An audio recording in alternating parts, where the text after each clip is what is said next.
Hello, everybody. Welcome into the NBA Front Office Show. It is Friday, and that means Front Office Friday. It's a little muted. I'm in a hotel, and I need to stay here 2 more nights. So. that will go down in history as the weakest Front Office Friday we've ever had. But understand, it is what time is it there? 8 a.m. in the morning. Yeah. 8 a.m. because Keith is in Phoenix. The weakest Front Office Friday we've had yet, but that's okay. Keith is in a hotel. He doesn't want to get anybody banging on the wall saying, "Hey, shut up over there. We know it's Friday." Like I said, I need 2 more nights in this hotel, so I would prefer to sleep here than on the streets of Phoenix. So.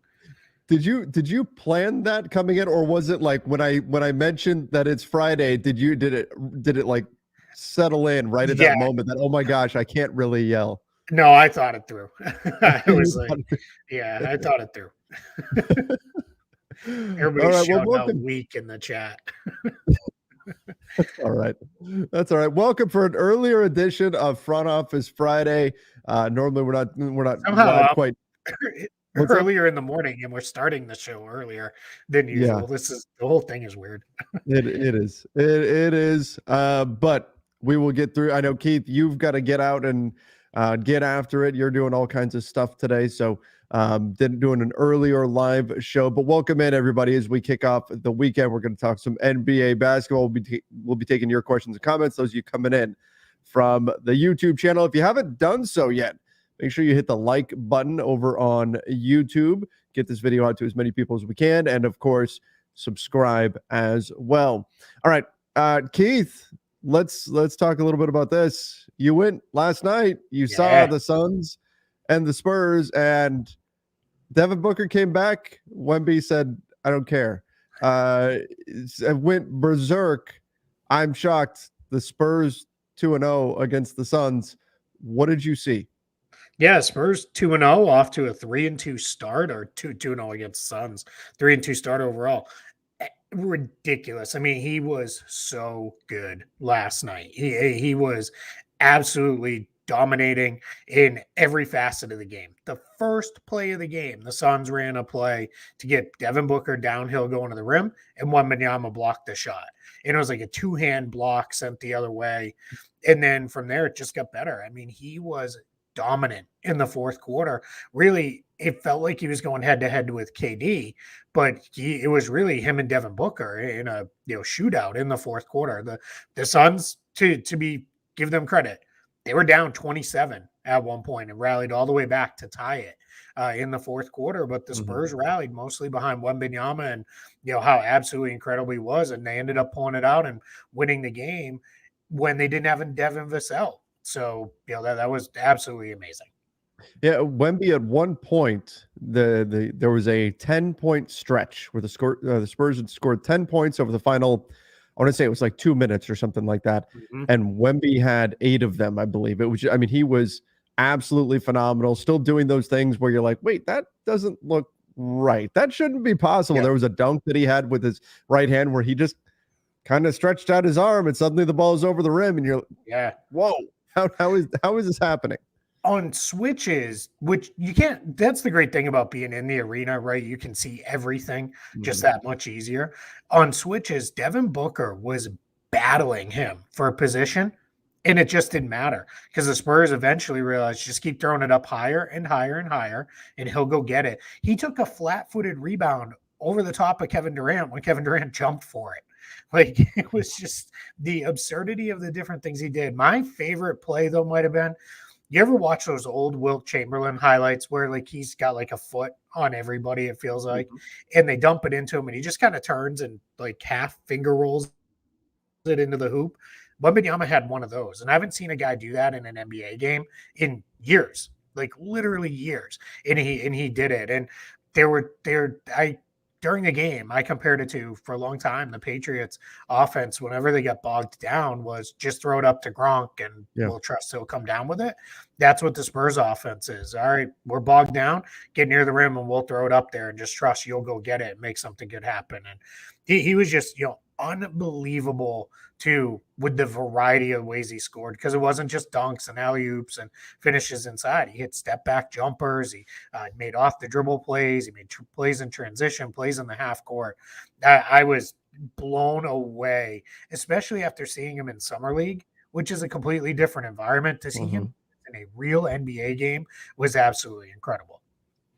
It's like watching, the 8th grade older brother hop in at practice with the 4th graders or something Yeah. like that. I mean, and just throw the ball up, and you kind of do the you can't reach it, just hold it above the head.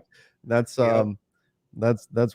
That's Wemby. 3 Theory said the in-season tournament starts today. Keith, one of the things on my to-do list is to fully dive in and understand the in-season tournament, because I'll admit, I don't even fully understand the way the group stage is going to all play out and the way this is all going to work. And I thought about this from a media perspective, selfishly, of course, because I started thinking, gosh, what if the Lakers are in the final? Maybe it'd be fun to go to Vegas and go check that out.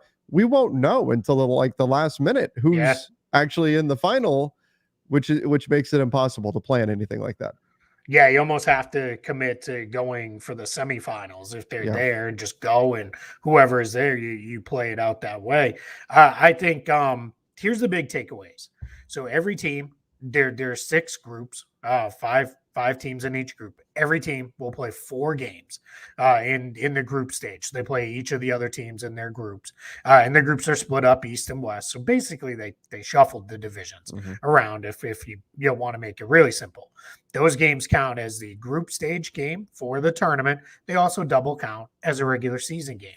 The winners of each group, so that's 6 teams, they go, and then the 2 best wild card teams. So if there'll probably be a handful of teams that go like 3-1, and then what they'll have, what we'll see them do is probably, I think it's point differential is the first tiebreaker. So that's how we'll get to the other 2 teams that get into the wild card round.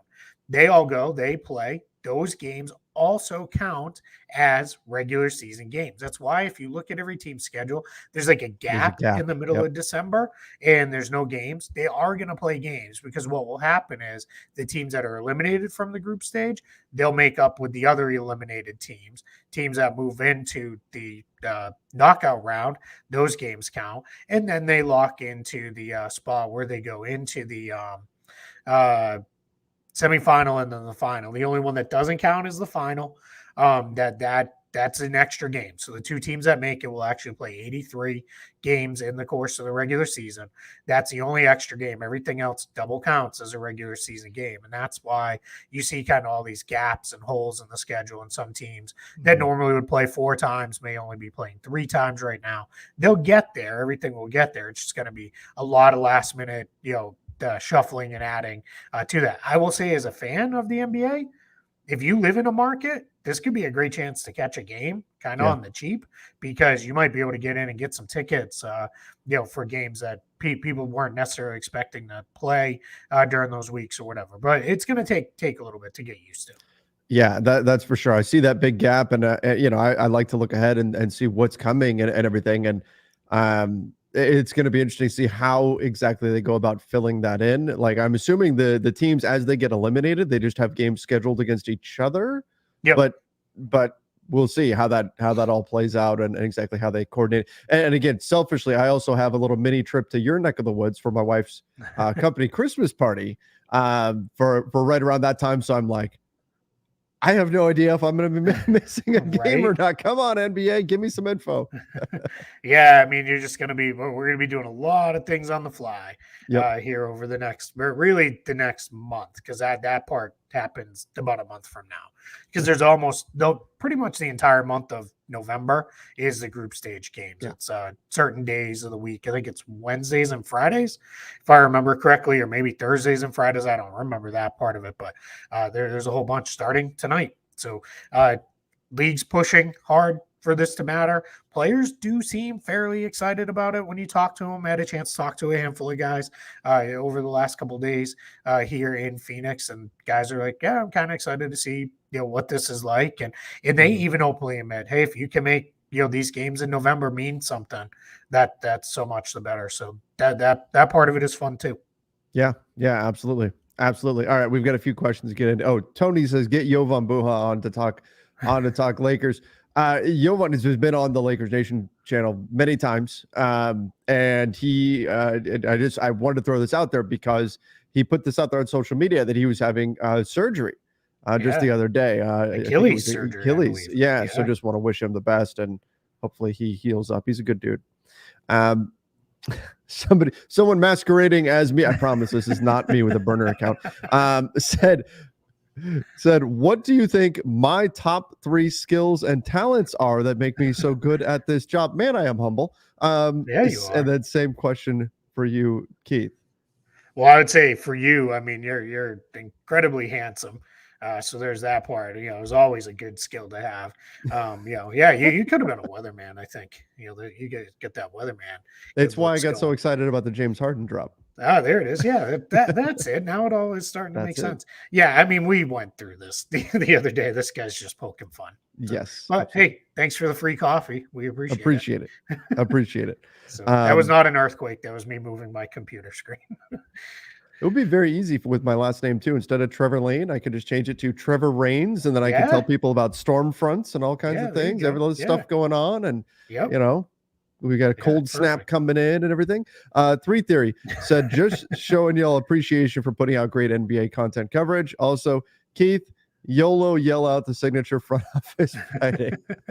Is YOLO still a thing? Like I thought we were done with YOLO. But I don't know. Maybe we're not.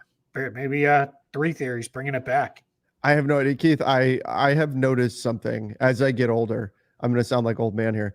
I have noticed now that like the Lakers, they put out on Instagram like all the, you know, a slideshow of all the celebrities that are at their game.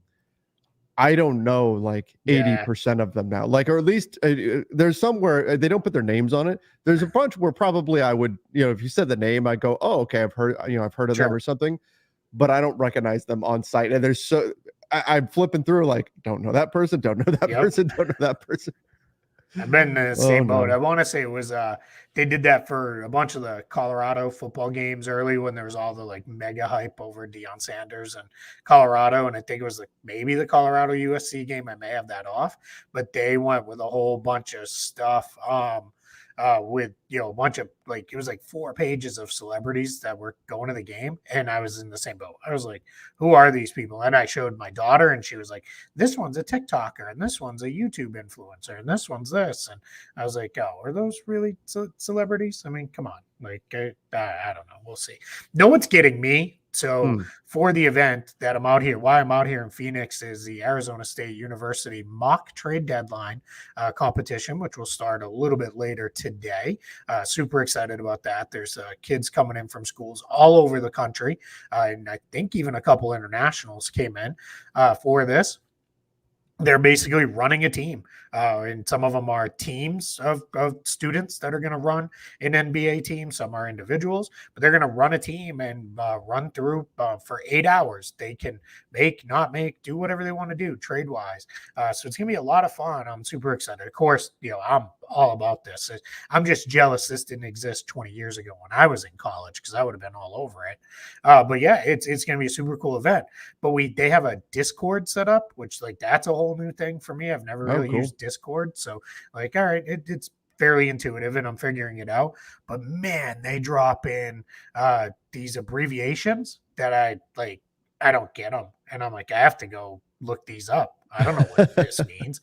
You know, like I was like, I'm not sure what these random letters mean. So somebody said, how can I go? You already missed the signups. Signups are already closed. Podheads 101 asked, but they're hoping to make it an annual event. So keep an eye on it. You do have to be a student, you know, to take part in it. So you keep your eye out and look next year. You'll see it advertised all around. Keith, let's get into a little bit of news here. And that event does sound awesome, but we've got injuries that are hitting the NBA and hitting the NBA hard. I guess let's start Wendell Carter Jr. and Markelle Fultz. Oh, and Gary Harris. Injured for the Orlando Magic. Markelle Fultz swelling in his knee. Gary Harris has strained right groin, and Wendell Carter Jr. fracture of the third metacarpal of his left hand. Not great for Orlando to be down 3. What is going on? Why there's this rash of injuries hitting the NBA, and a lot of people are throwing their hands up, going, "We're like a week and a half into the Yeah. season, and here we are. Guys are just dropping like flies right now." Yeah, went back and looked over the last couple of years. It's always this way. There's always a handful of guys, and this is why I know both you and I are fond of tweeting like, "Hey, somebody remind them to turn injuries off. Like, Yeah. what's happening here?" So yeah, the Magic, the Fultz one kind of came out of nowhere. He'd been fine. I asked someone, and they said, "Yeah, it could have been could have been being at altitude in Utah. Maybe that was something that impacted the swelling in his left knee." But kind of came out of nowhere. Magic said, "Nope, not going to play. Let's be cautious with this." He'll get re-examined. They're headed back.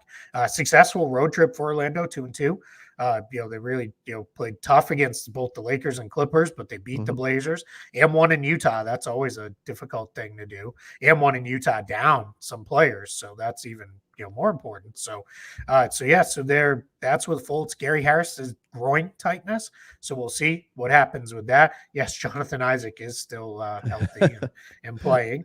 And then Wendell Carter Jr. That seems to be probably the most worrisome. Maybe Fultz because of this kind of came out of nowhere. That's always concerning when it just happens like that. Yeah. But Carter, the broken left hand. We've seen guys. He is right-handed. We've seen guys play through broken hand injuries when it's on the non-shooting hand. So we'll see if he's able to go. But tough. I mean, Orlando's off to a good start, 3-2, and got through the West Coast road trip. As long as you don't go 1-3 or 0-4 on those West Coast trips like that, that's pretty good. But difficult for sure for them. They're gonna have to work through it now. Well, some positive news just kind of circulating right now. Darius Garland and Jarrett Allen went through shoot around today, so perhaps they could be returning. That's good. For the Cavs. The Cavs could certainly use them. That's Cavs so off to a disappointing start a little bit. I know they won against New York the other night, but 2-3 for them. So got to get your guys back. Speaking of injuries, though, 3 theories. Should Memphis be concerned with their 0-5 start, and will Ja coming back help them significantly? Yeah, Memphis, the only winless team now in the NBA. 0-5 to start, but again, they just signed Bismack Biyombo, but they're missing, of course, Steven Adams, Brandon Clark, and John Morant. John Morant being due to suspension, the other two due to injury. Not good, especially in the Western Conference, to go down 0-5, but long way to go for Memphis, but still not looking so great in the early goats. I think with Memphis, we always just, because they've found ways to tread water, even when Ja is out, we all just kind of assumed they're going to be fine. But right now, it looks like it's pretty tough sledding for them. And I think Biyombo helps. I don't know if he fixes what ails them enough here to, really turn this around. I think they're going to be doing everything they can to scratch and claw for victories until Ja comes back, which is still 20 more games to go. Yeah, I mean, my easy answer is yes, they should be concerned, and yes, Ja will help significantly. But the challenge is, where are you at when we're at the 25 game mark? Or if they're like 5-20, you're probably done. You're not digging out of that kind of hole in the West. It's just not going to happen. So you got to start stacking some wins together here. I said, my goal now would be, let's try to be 10-15 by the time he gets there, which is go 500 the rest of the way. That would be, to me, that's probably enough that keeps you in play in contention, and then you figure it out from there. But it did difficult. And I'm glad you mentioned Biyombo, because let's follow up. We haven't had a chance since we didn't have a show yesterday. Yeah.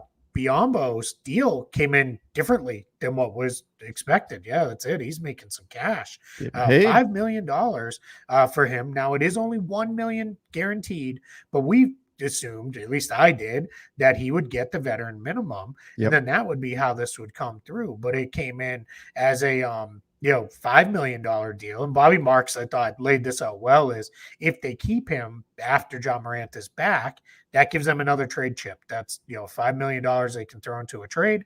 That's a little bit better than just a minimum contract. And then he gets $1 million guaranteed, which is roughly what he would have gotten anyway for the duration of the 20 games. He'll be there, and they do need him. They're down, several bigs like you mentioned, Adams and Clark likely out for the season, but Santi Aldama has also been out. So it's been Xavier Tillman, Jaren Jackson Jr., and then a whole bunch of guys who aren't really big guys playing there. So Biyombo will help for sure. I don't know that it's going to be like, oh my gosh, this turned everything around.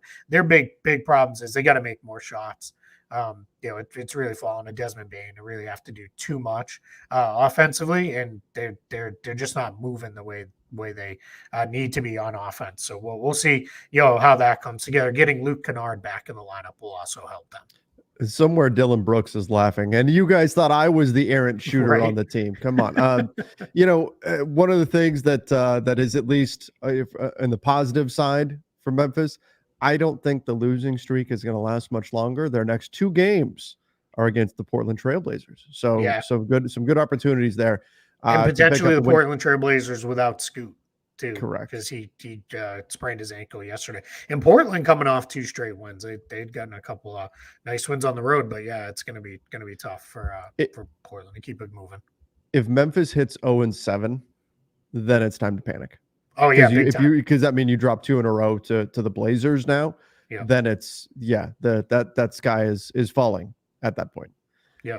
Somebody asked about Bradley Beal in the chat when he's going to play. Frank Vogel said yesterday he's working and his back is improving, but didn't put in any kind of date on it. So probably going to be a little bit before we see Bradley Beal in the Suns lineup. My guess is probably another week or so. Keith, did you go to last night's game on a press pass, or did you go just with a ticket? I just went as a fan, which was a lot of fun. Yeah, and I know my way around and was able to talk to some people, so I was able to finagle some conversations. But yeah, my travel plans were so up in the air that I didn't want to take a credential because I knew how many people were in town for this. There was a lot of international media here, a lot of international fans as well. I think because they looked at it and said, hey, the Spurs are in the same city 2 days in a row, or 2 games in a row. Let's drop in. It's a very crazy time here in Phoenix because they just had the World Series, and unfortunately for their fans, the Rangers won. But shout out to the Rangers, congratulations to them, first time champ there. But it was so you had that, then you had Wembanyama in town. I believe it's like the last NASCAR race of the season is here as well this weekend, so that's going on, and there's a massive convention here as well. Right now, I think it's an accounting convention. It's like one of the biggest ones they do every year. So it's like this place is just nuts. So with all the international media, and I didn't want to request a credential. I have travel plans get messed up, which I almost did. I had to sprint through the Atlanta airport. Thank God I'm losing weight, or I would not have made it to my connecting flight to Phoenix. But it's I didn't want to take one, so we got a ticket at a really good seat. And had a lot of fun. And I want to say shout out, because he's a front office show listener, Kaz. I'm not going to butcher his whole name. Came in from Japan. He's a huge Yuta Watanabe fan, but his favorite team has always been the Suns because he loves Devin Booker. So it was perfect for him that Yuta Watanabe joined the Suns, and he wanted to see Wembanyama, so he came in town for 2 games. We sat next to him, and we had a great time. Right on. Very cool. Very cool. So let's get into a little bit of it's almost kind of putting a bow on it, but James Harden says that the 76ers held him back, and Joel Embiid said, yeah, no, we didn't. We gave him the ball on every single possession. And then how about the quote that's going around right now, kid? You know the way things get aggregated. Where James Harden said something to the effect of, I'm not a system player, I am the system. Yeah, what I wanted him to say was, I'm not a system player, I am the system player.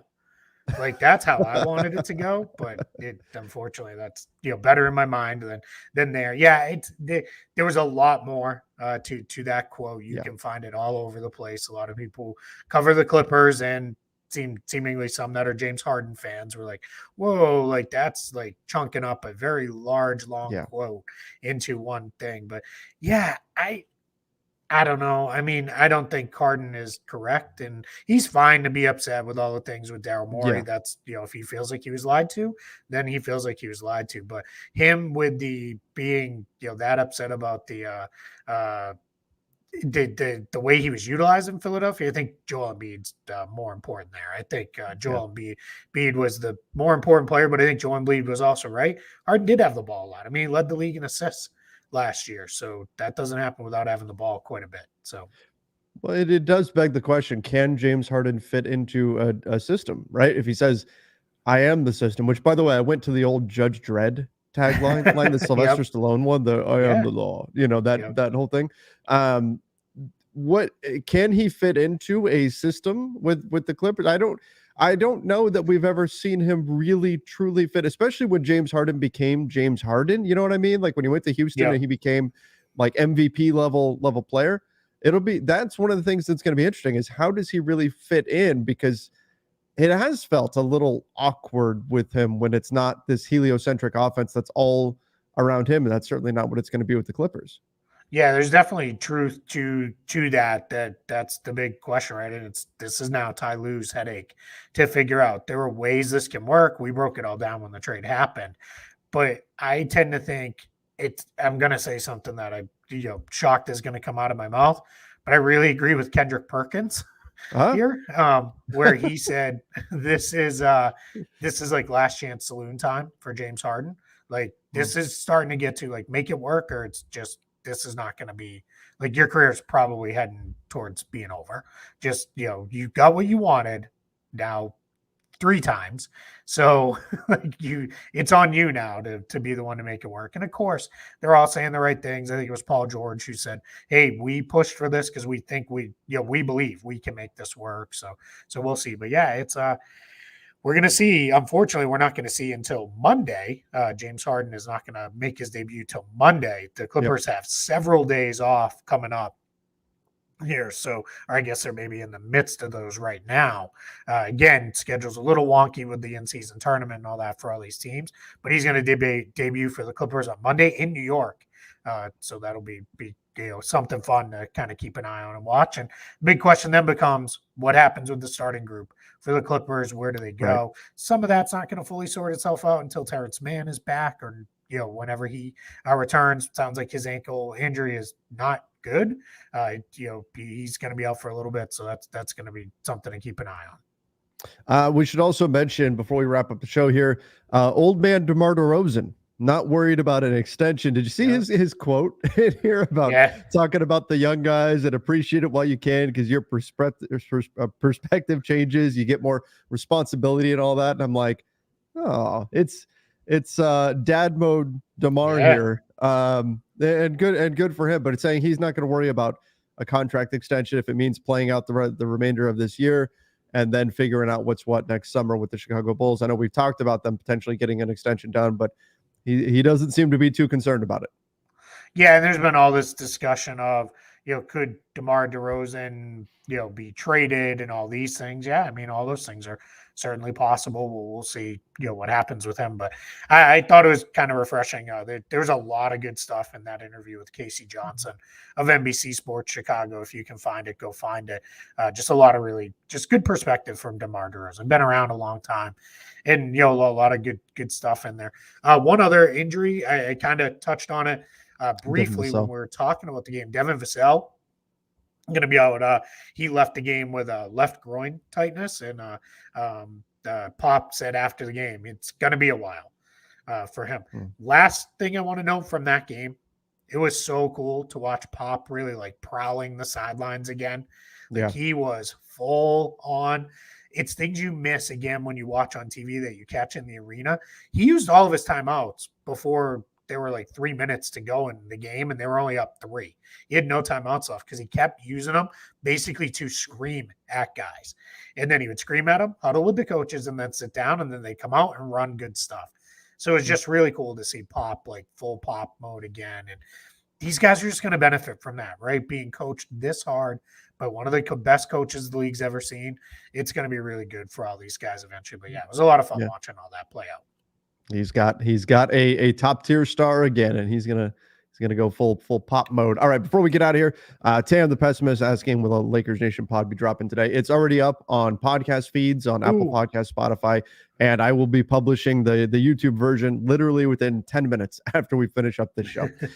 Speaking of which, Keith, I know you got to run, so we should probably wrap things up there. Have fun in Phoenix and enjoy all the cap goodness that you're about to partake in, because it sounds like that's going to be an absolute blast. Yeah, I can't wait. I'm super excited. It's different to be on this side where I'm not the one at home and you're on the road, which usually the other way around. But thank you guys for hanging out. I know it kind of looks like I'm sitting in like the Undertaker's funeral parlor with the lighting, but it is what it is. We make it do with what we can do here on the show, and we want to get you guys a live show every week. So thanks for everybody coming in and hanging out with us at a weird time. We'll be back to normal next week. That's right.